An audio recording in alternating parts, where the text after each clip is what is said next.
দিনে ফেরার পরে আপনার কয়েকটা বিষয়ে খুব গুরুত্ব দেওয়া উচিত। কয়েকটা বিষয় সম্পর্কে আপনার পরিপূর্ণ জ্ঞান অর্জন করা উচিত। যে সকল বিষয়বস্তুসমূহ আপনার জানা দরকার, আপনার মুখস্থ করা দরকার, তার ভিতর থেকে কিছু কথা আমি শেয়ার করছি আমার নিজ অভিজ্ঞতা থেকে। যে আপনি দিনে ফিরছেন, আলহামদুলিল্লাহ, দিনে ফিরেছেন, দিনের উপর আসছেন, নিজের ব্যাড হ্যাবিটসগুলো থেকে দূরে আছেন।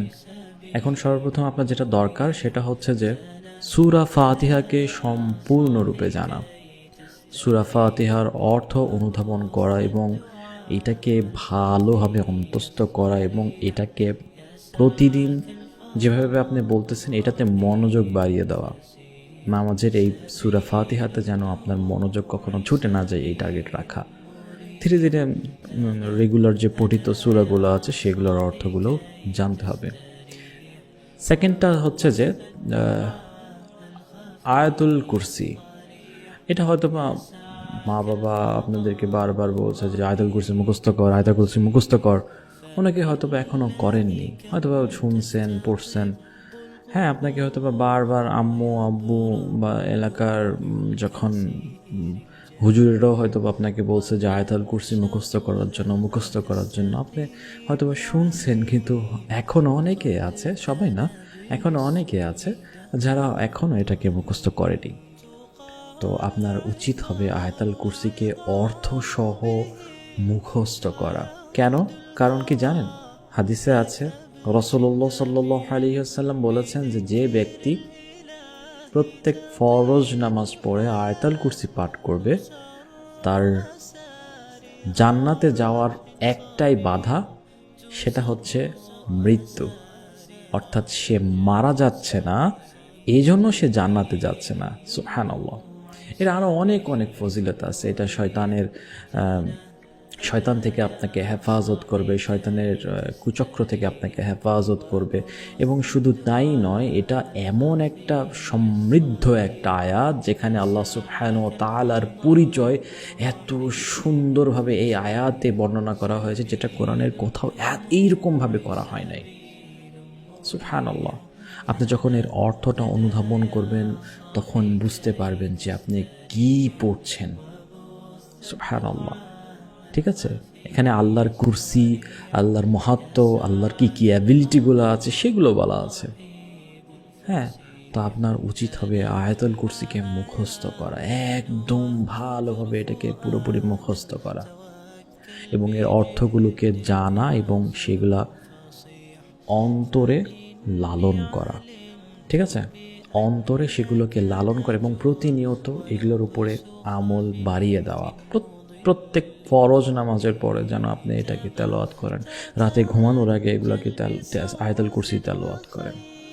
তারপরে যেটা মোস্ট ইম্পর্টেন্ট সেটা হচ্ছে যে সূরা বাকারার শেষ দুই আয়াত। সূরা বাকারার শেষ দুই আয়াত অনেক ফজিলতপূর্ণ এবং অনেক দামি দুইটা আয়াত। এটা আমাদের পড়তে হবে এবং মুখস্থ করতে হবে অর্থসহ। এটা পড়বেন, তেলাওয়াত করবেন। হ্যাঁ, এগুলোর অর্থ যখন আপনি জানবেন, আপনার অন্তরে ইমানের চেতনা বৃদ্ধি পাবে। এগুলো যখন আপনি অর্থসহ মুখস্থ করবেন তখন আপনার ইমানি চেতনাগুলো বৃদ্ধি পাবে। তারপরে মাসনুন যে দোয়াগুলো আছে, প্রতিনিয়ত যে দোয়াগুলো, সকাল সন্ধ্যার যে দোয়াগুলো আছে, অ্যাটলিস্ট কিছু সংখ্যক দোয়াগুলো মুখস্থ করা। তার ভিতরে একটা হচ্ছে যে ইস্তেগফার।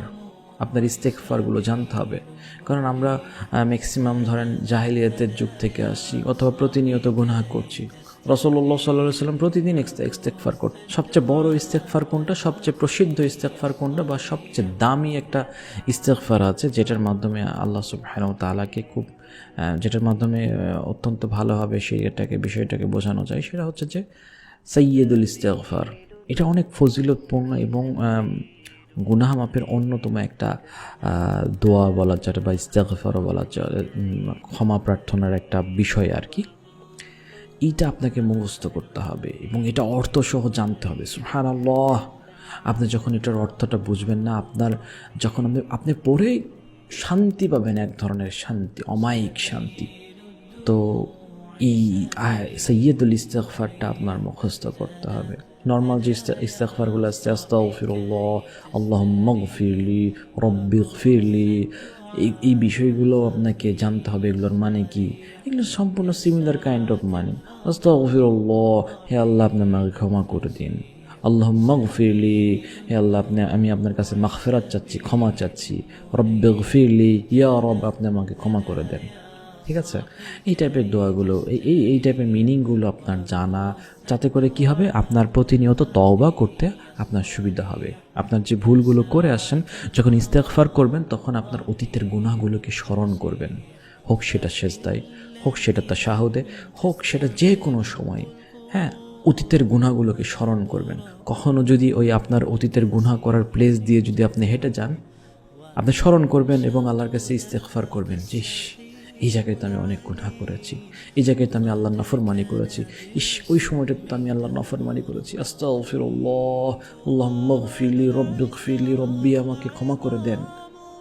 এইভাবে আপনি প্রতিনিয়ত যদি আল্লাহর কাছে ক্ষমা চাইতে থাকেন, আপনার অন্তর, আপনার হৃদয় কোমল হয়ে আসবে, একটা অন্যরকম একটা সাকিনা আসবে আপনার অন্তরের ভিতরে ইনশাআল্লাহ। আর গুনাহ নিয়ে কখনো টেনশন করা যাবে না, আল্লাহর রহমত থেকে কখনো নিরাশ হওয়া যাবে না, যত গুনাহই করি না কেন। আমি এটা বারবার বলার চেষ্টা করি যুবক ভাইদেরকে, বোনদেরকে, যে আপনারা যত গুনাহ করেছেন না কেন, নো মানে নাথিং টু ওয়ারি, কোনো চিন্তার কারণই নাই। যেখানে আল্লাহ সুবহানাহু ওয়া তাআলা বলে দিয়েছেন যে তোমরা যারা নিজেদের প্রতি জুলুম করেছো, লা তাকনাতু মির রাহমাতিল্লাহ, তোমরা আল্লাহর রহমত থেকে নিরাশ হয়ো না। এটা আল্লাহ বলে দিচ্ছেন, আল্লাহ আপনাকে বলছেন যে নো টেনশন, নো টেনশন ইয়া ইবাদি, নো টেনশন, হে আমার বান্দাগণ, কোনো টেনশন নেই। লা তাকনাতু মির রাহমাতিল্লাহ, ইন্নাল্লাহা ইয়াগফিরু যুনুবা জামিআ, তোমরা আল্লাহর রহমত থেকে নিরাশ হও না। আল্লাহ সুবহানাহু ওয়া তাআলা তোমার সমস্ত গুনাহ ক্ষমা করে দিবেন। সুবহানাল্লাহ। এই জন্য তওবা করতে হবে।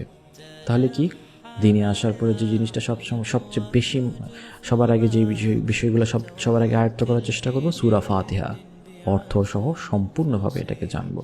তারপরে নর্মাল যে সূরাগুলো আছে, আমাদের যে মুখস্থ করা যে সূরাগুলো আছে, সেগুলোকে আমরা মুখস্থ করব, সেগুলোর বাংলা অর্থগুলো জানবো, তাফসির থেকে শিখব, এবং পাশাপাশি আরও নতুন নতুন সূরাগুলোকে মুখস্থ করব। 3 নম্বরটা কি, আয়াতুল কুরসি, 2 নম্বরটা হচ্ছে কি, আয়াতুল কুরসি। আয়াতুল কুরসিকে জানা, অন্তস্থ করা, বোঝা এবং সেটাকে আমলে পরিণত করা। 3 নম্বরটা কি, সূরা বাকারার শেষ 2 আয়াত। এটা কি, ইমানি শক্তি আমাদেরকে বাড়াবে এবং এটার উপর আমল করতে হবে। রাতে ঘুমানোর আগে সূরা বাকারার শেষ 2 আয়াতটা যেন আমি পড়ি অবশ্যই।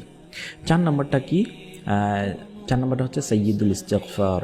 আমরা যেন বেশি বেশি সাইয়্যিদুল ইস্তিগফার বা যে কোনো ধরনের ইস্তিগফার, সাইয়্যিদুল ইস্তিগফারটা প্রতিদিন দিনে একবার করে হলেও পড়ার চেষ্টা করব, রাতে একবার করে হলেও পড়ার চেষ্টা করব। আর ইস্তিগফার তো ডেইলি এবং সবসময় করতেই থাকবো। আল্লাহর কাছে সবসময় ক্ষমা চাইতে থাকবো, সবসময় মাপ চাইতেই থাকবো। ভুলগুলো থেকে আমরা যেন ফিরে আসতে পারি আল্লাহর কাছে। এই জন্য আল্লাহর কাছে সবসময় হেদায়েত চাইবো, নিজের জন্য চাইবো, মানুষের জন্য চাইবো। আর লাস্ট যেটা আমি অ্যাড করতে চাচ্ছি সেটা হচ্ছে যে কোরআন পড়া। হ্যাঁ, আপনি কোরআনটাকে আপনার পড়তে হবে। কোরআন নতুন নতুন সূরাগুলা মুখস্থ করার একটা নেশা তৈরি করতে হবে, যে আমি এই সূরাটা মুখস্থ করি তো, আমি এই সূরাটা মুখস্থ করি তো, আচ্ছা এটার অর্থ কী। হ্যাঁ, দেখি কোরআনের 47 নম্বর সূরাতে কী আছে, আচ্ছা সূরা মুহাম্মদ, দেখি তো এটার অর্থ কী, এটার অর্থটা কী। এটা এইভাবে যে দেখবেন, বাংলা পড়বেন, দরকার হলে আরবি জানা থাকলে আরবি পড়বেন, তারপরে বাংলা পড়বেন, পড়ে জানবেন এটা কী অ্যাকচুয়ালি। হ্যাঁ, ছোটো ছোটো আয়াত, যেগুলো ছোটো ছোটো আয়াতের যে সূরাগুলো আছে সেগুলো পড়বেন, যাতে আপনার জানা হয় যে আল্লাহ কী বলছেন এখানে। ঠিক আছে, আল্লাহ। আর অতীত থেকে অবশ্যই তওবা করতে হবে, বেশি বেশি তওবা করতে হবে ভাইরা আমার। আল্লাহর দিকে ফিরে আসুন। আর কতকাল অবাধ্যতার জীবনে থাকবেন, আর কত। এখনও কি সময় হয়নি আল্লাহর দিকে ফিরে আসার? আল্লাহ তো বারবার বলছেন, আল্লাহ তো বলে দিয়েছে কুরআনুল কারীমে, ইয়া আইয়ুহাল ইনসানু মা গররাকা বিরাব্বিকাল কারীম, হে আমার বান্দাগণ, হে মানুষ জাতি, কিসে তোমাকে তোমার রব থেকে দূরে রাখতেছে? আর কত ভাই আমার, আর কত। চলে আসুন, ফিরে আসুন, আপনার রবের দিকে ফিরে আসুন। ইসলাম দিন, এটাই হচ্ছে একমাত্র মনোনীত দিন। এটাকেই ফলো করার চেষ্টা করুন, নিজে জানুন, বিষয়গুলোকে স্টাডি করুন, রিসার্চ করুন, কোরআন বুঝুন, কোরআন পড়ুন, রাসূলের জীবনী পড়ুন সাল্লাল্লাহু আলাইহি ওয়াসাল্লাম, সব কিছুকে ভালোভাবে বোঝার চেষ্টা করুন। আল্লাহ যেন আমাদের সবাইকে এর উপর আমল করার তৌফিক দান করুন।